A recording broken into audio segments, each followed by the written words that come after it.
નમસ્કાર મિત્રો, સ્વાગત છે તમારું અમારી યુટ્યુબ ચેનલમાં। તો મિત્રો, જીએસએસબી એટલે કે ગુજરાત ગૌણ સેવા પસંદગી મંડળ દ્વારા અધિક મદદનીશ ઇજનેર સિવિલ વર્ક 3ની પોસ્ટ પર ભરતી બહાર પાડવામાં આવી છે। તો આ ભરતી વિશે આપણે તમામ માહિતી એક જ વિડીયોમાં મેળવી લેશું, પરંતુ તે પહેલા વિડીયો ગમે તો લાઈક અને શેર કરી દેજો। ચેનલમાં નવા હોય તો ચેનલને સબસ્ક્રાઇબ કરી દેજો। તો ચાલો મિત્રો, વિડીયોની શરૂઆત કરીએ।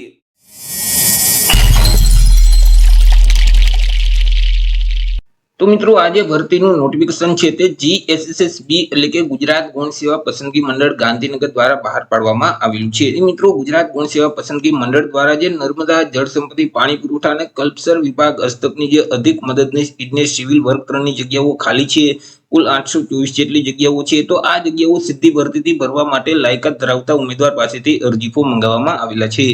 તો સૌથી પહેલા આપણે વાત કરી લઈશું કંઈક અગત્યની તારીખ વિશે। હવે મિત્રો, આ જે ભરતી છે તેમાં જો તમારે અરજી કરવી હોય તો ઓનલાઈન અરજી ફોર્મ ભરવાનું રહેશે। ઓનલાઈન અરજી ફોર્મ છે તે 13/5/2025 થી શરૂ કરી દેવામાં આવશે બપોરના 2 વાગે। 13/5/2025 થી લઈ અને 27/5/2025 સુધીમાં તમારે ઓનલાઈન અરજી કરવાની રહેશે। ઓનલાઈન અરજી ફોર્મ જે ઓજાસનું પોર્ટલ છે એટલે કે ojas.gujarat.gov.in નામની જે વેબસાઇટ છે તે વેબસાઇટ ઉપર જઈ 27/5/2025 સુધીમાં ઓનલાઈન અરજી કરવાની રહેશે। વાત કરી લઈએ જગ્યા વિશે કે કુલ કેટલી જગ્યા છે અને કેટેગરી મુજબ કેટલી જગ્યા રહેશે। તો કે મિત્રો, કુલ 824 જેટલી જગ્યા પર આ ભરતી બહાર પાડવામાં આવેલી છે। આ જે 824 જગ્યા છે તેમાંથી જે બિન અનામત એટલે કે સામાન્ય વર્ગના ઉમેદવાર છે તેમના માટે 394 જગ્યા છે। 394 જગ્યામાંથી 130 જગ્યા મહિલા માટે અનામત રહેશે।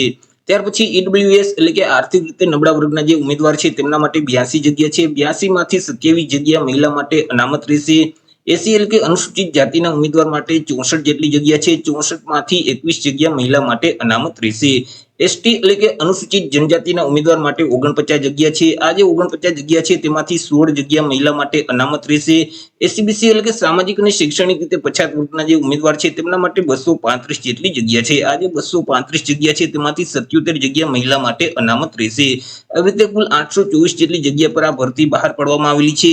આ જે 824 જગ્યા છે તેમાંથી 82 જગ્યા છે તે માજી સૈનિક માટે અનામત રહેશે। હવે મિત્રો, અહીં જે શારીરિક રીતે વિકલાંગ વ્યક્તિ છે કે દિવ્યાંગ ઉમેદવાર છે તેમના માટે અલગથી ભરતી જાહેર કરવામાં આવેલી હતી, જેથી કરી આ ભરતીમાં શારીરિક રીતે વિકલાંગ વ્યક્તિ માટે એક પણ જગ્યા અનામત રાખવામાં આવેલી નથી।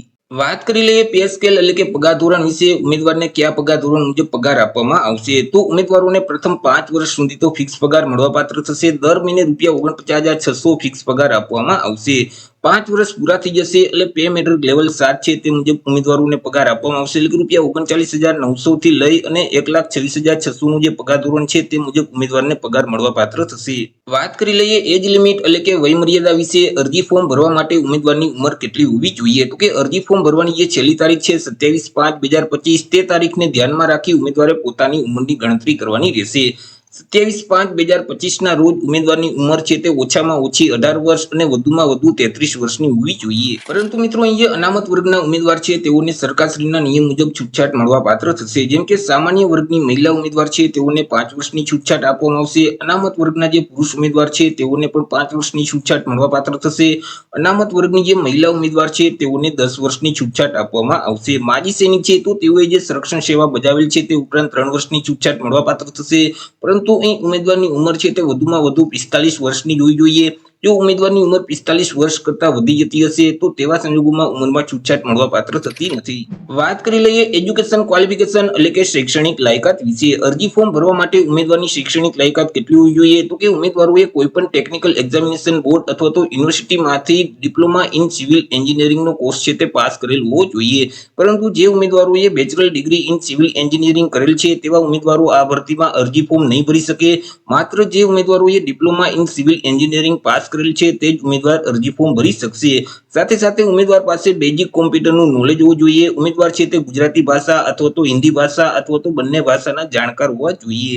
વાત કરી લઈએ કોમ્પ્યુટર સર્ટિફિકેટ વિશે કે કોમ્પ્યુટરનું સર્ટિફિકેટ છે તે ક્યું માન્ય ગણવામાં આવશે? તો ઉમેદવારોએ કોઈ પણ સરકાર માન્ય તાલીમ આપતી જે સંસ્થા છે તેમાંથી બેઝિક કોમ્પ્યુટરનો કોર્સ પાસ કરેલ હશે અને તેનું પ્રમાણપત્ર અથવા તો માર્કશીટ ઉમેદવાર પાસે હશે તો તે માન્ય ગણવામાં આવશે। અથવા તો સરકાર માન્ય જે યુનિવર્સિટી છે અથવા તો સંસ્થા છે તેમાંથી કોમ્પ્યુટર જ્ઞાન અંગેનો ડિપ્લોમા અથવા તો ડિગ્રી કે સર્ટિફિકેટ કોર્સ પાસ કરેલ હશે અને તેનું પ્રમાણપત્ર ઉમેદવાર પાસે હશે તો પણ તે માન્ય ગણવામાં આવશે। અથવા તો ઉમેદવારોએ ડિગ્રી કે ડિપ્લોમાનો જે અભ્યાસક્રમ કરેલ છે તે ડિગ્રી કોમ્પ્યુટર વિષય સાથે પાસ કરેલ છે અને તેનું પ્રમાણપત્ર ઉમેદવાર પાસે હશે તો પણ તે માન્ય ગણવામાં આવશે। અથવા તો ઉમેદવારોએ ધોરણ 10ની બોર્ડની પરીક્ષા છે અથવા તો ધોરણ 12ની બોર્ડની પરીક્ષા છે તે પરીક્ષા કોમ્પ્યુટર વિષય સાથે પાસ કરેલ હશે અને તેનું પ્રમાણપત્ર ઉમેદવાર પાસે હશે તો પણ તે માન્ય ગણવામાં આવશે. અથવા તો અરજી ફોર્મ ભરતી વખતે જો ઉમેદવાર પાસે બેઝિક કોમ્પ્યુટરનું સર્ટિફિકેટ નથી તો પણ તેઓ અરજી ફોર્મ ભરી શકશે, પરંતુ જ્યારે ઉમેદવારોને નિમણૂક પત્ર આપવામાં આવે ત્યારે મિત્રો અહીં ઉમેદવારોએ બેઝિક કોમ્પ્યુટરનો કોર્સ પાસ કરેલ છે તેવું પ્રમાણપત્ર ફરજિયાત રજૂ કરવાનું રહેશે. જો નિમણૂક પત્ર વખતે ઉમેદવાર બેઝિક કોમ્પ્યુટરનું સર્ટિફિકેટ રજૂ નહીં કરી શકે તો તેવા સંજોગોમાં તેમની જે પસંદગી છે તે રદ કરી દેવામાં આવશે.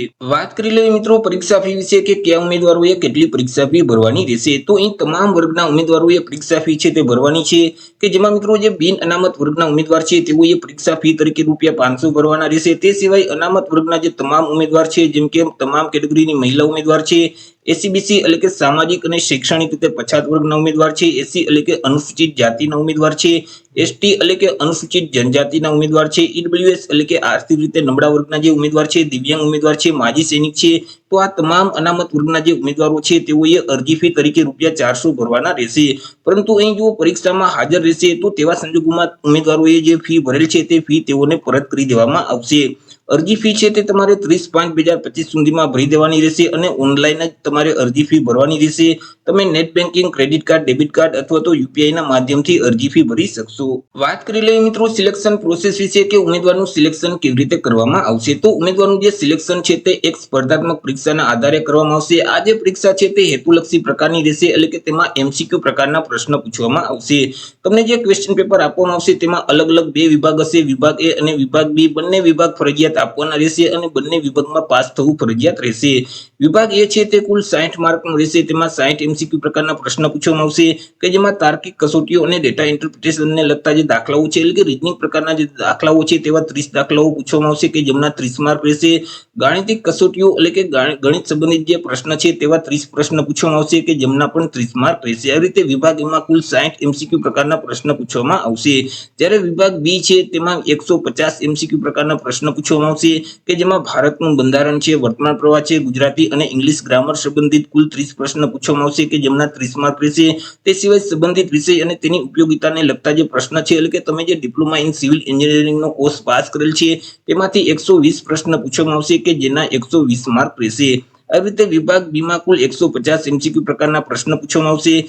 વિભાગ એમાં કુલ 60 પ્રશ્ન, વિભાગ બીમાં 150 પ્રશ્ન, એટલે કુલ 210 એમસીક્યુ પ્રકારના પ્રશ્ન પૂછવામાં આવશે. 210 માર્કનું પેપર રહેશે.